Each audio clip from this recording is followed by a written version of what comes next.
আপনার মর্যাদা আল্লাহ বাড়াই দিবে ইনশাআল্লাহ। আল্লাহ আপনাকে আসমান থেকে বেহিসাব রিজিক দিবে ইনশাআল্লাহ। যে বোন পর্দা করছো না, আজকেই পর্দা ধরো ইনশাআল্লাহ। যারা পরিবারের প্রতি শিথিল, পরিবারের প্রতি কঠোর হন, আপনার সন্তানের প্রতি কঠোর হন, ভাইয়ের প্রতি কঠোর হন। দেখেন আপনার ভাই গোপনে জেনা করছে কিনা, মেয়েটা গোপনে জেনা করছে কিনা।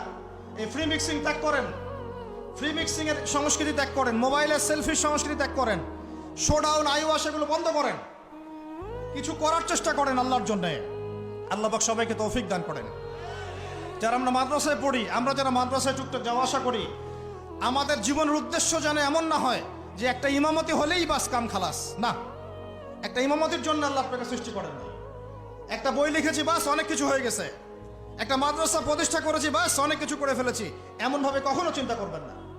স্বপ্ন বড় করেন, লম্বা স্বপ্ন দেখেন, দীর্ঘ স্বপ্ন দেখেন, বাইতুল মুকাদ্দাস পর্যন্ত স্বপ্ন নিয়ে যান। আল্লাহ তৌফিক দান করেন। আর আমরা কোনো বিচ্ছিন্ন জনগোষ্ঠী না, আমরা একা একা কখনো আইন হাতে তুলে নিব না, ঠিক আছে?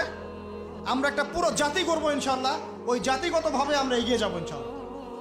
আল্লাহ পাক আমাদের প্রশাসনকে হেদায়েত দেন, সরকারকে হেদায়েত দেন, আম জনগণকে হেদায়েত দেন, মা বোনদেরকে হেদায়েত দেন, যুবক ভাইদেরকে হেদায়েত দেন। আর আমাদের এক একটা বাচ্চাকে আমরা আবু উবাইদার মতো বড় করবো ইনশাআল্লাহ।